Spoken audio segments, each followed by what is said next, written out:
আসসালামু আলাইকুম, welcome to my YouTube channel cake lover Anha. স্বাগতম করছি আপনাদেরকে আমার নতুন ভিডিওতে। আজকের ভিডিওতে আপনাদের সাথে শেয়ার করব 4টা ডিমের ভ্যানিলা স্পঞ্জ কেকের রেসিপি। এটা চুলায় আর ওভেন দুইভাবেই তৈরি করে নিতে পারবেন খুবই সহজ পদ্ধতিতে। বাসায় থাকা উপকরণগুলো থেকে আপনি কিন্তু এই রেসিপিটি তৈরি করে নিতে পারবেন। এইখানে আমি কাপের মেজারমেন্টের রেসিপিটি শেয়ার করব। যাদের কিচেন স্কেল নাই তারাও কিন্তু খুব সহজভাবে এই রেসিপিটি ট্রাই করতে পারবেন। এই কেকের স্পঞ্জ থেকে বার্থডে কেকও তৈরি করে নিতে পারবেন খুবই সহজ পদ্ধতিতে। তো চলেন রেসিপিটি শুরু করেই। তো প্রথমেই আমি একটা মিক্সিং বলে 4টা ডিম নিয়ে নিয়েছি, আর এখন আমি এই ডিমগুলো মিক্সিং বলে এক একটা করে দিয়ে দিব। আপনারা চেষ্টা করবেন আমার মতো এইভাবে কিন্তু এক একটা ডিম আলাদাভাবে ফাটিয়ে তারপর দেওয়ার জন্য, তা না হলে কিন্তু একবারে দিতে গেলে অনেক সময় ডিমটা নষ্ট বের হয়ে যায়। এখন আমি ডিমের সাদা অংশ আর কুসুমটা আলাদা করে নিব। অবশ্যই চেষ্টা করবেন ডিমের সাদা অংশ আর কুসুমটা আলাদা করে নেওয়ার জন্য।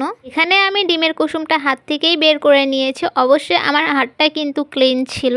এখন আমি একটা ইলেকট্রিক বিটারের মাধ্যমে ডিমের সাদা অংশটুকু একটু ফ্লাপি করে নিব।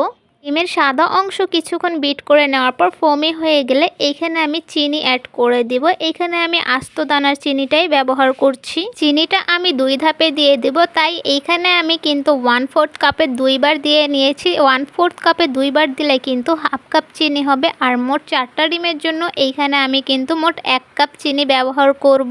হাফ কাপ চিনি ডিমের ফোমের সাথে ভালোভাবে মিক্স হয়ে গেলে এখানে আমি পরবর্তীতে আবারও হাফ কাপ চিনি ব্যবহার করব।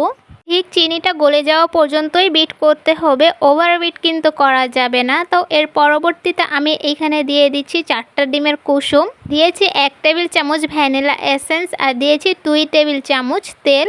এখানে আমরা রান্নার জন্য যে রেগুলার তেলটা ব্যবহার করি সেটাই দিয়েছি। সব কিছু 15 থেকে 20 সেকেন্ডের জন্য মিক্স করে নিতে হবে। অবশ্যই কিন্তু ওভারবিট করা যাবে না। পরবর্তীতে আমি শুকনো উপকরণ মিক্স করে নিব। এইখানে আমি একটা ছাঁকনি নিয়ে নিয়েছি, আর প্রথমে আমি 1/4 কাপ করে হাফ কাপ ময়দা দিয়ে নিয়েছি। এটা চেলে নিয়ে আমি প্রথমবার ব্যাটারের সাথে মিক্স করে নিব। প্রথমবার ব্যাটারের সাথে মিক্স হয়ে গেলে কিন্তু পরবর্তীতে আবারও হাফ কাপ ময়দা দিয়ে নেব, আর দিব 1 টিস্পুন বেকিং পাউডার। এই সবগুলো খুব আলতোভাবে মিক্স করে নিতে হবে। স্পঞ্জ কেকে তৈরি করার ক্ষেত্রে এই মিক্সিংটা কিন্তু অনেক বেশি ইম্পর্টেন্ট।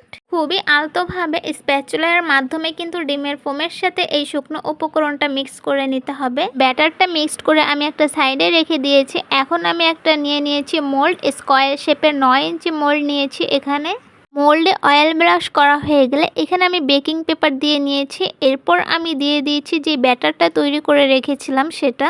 এইখানে আমি কিন্তু সম্পূর্ণ কেকের ব্যাটারটা দিয়ে নিয়েছি। এরপর আমি একটা শাসলিকের কাঠি থেকে কিন্তু ব্যাটারটা চারপাশে সমানভাবে ছড়িয়ে নিচ্ছি। এভাবে করে নিলে কিন্তু ব্যাটারটা চারপাশে সমানভাবে থাকে। সম্পূর্ণ প্রসেসটা রেডি হয়ে গিয়েছে। এখন আমি ওভেনে বেক করে নেব 22 মিনিটের জন্য 160 ডিগ্রিতে। কেকটা বেক হয়ে যাওয়ার পর আমি একটা শাসলিকের কাঠি ঢুকিয়ে দেখে নিচ্ছি যে কেকটা পারফেক্টলিভাবে বেক হয়েছে কি না। তো ভিডিও প্রসেস দেখে বুঝতেই পারছেন কেকটা কতটা পারফেক্টভাবে বেক হয়েছে। আর কেকটা কিন্তু একটু চুপসে যায়নি। তো আমি কেকটা মোল্ড আউট করে দেখাচ্ছি আপনাদেরকে কেকটা কতটা সফট, স্পঞ্জি আর ফ্লাফি হয়েছে।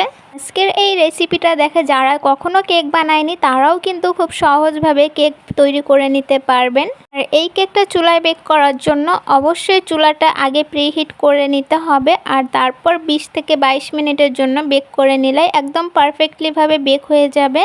কেকটা আমি কাটিং করে নিয়েছি 2 ভাগে। আর কেকটা কেমন হয়েছে অবশ্যই কমেন্টে জানাবেন, আর আমার চ্যানেলে নতুন হলে অবশ্যই চ্যানেলটিতে সাবস্ক্রাইব করে যাবেন। সবাই ভালো থাকবেন, সুস্থ থাকবেন। আল্লাহ হাফেজ। দেখা হবে পরবর্তী কোনো নতুন ভিডিও।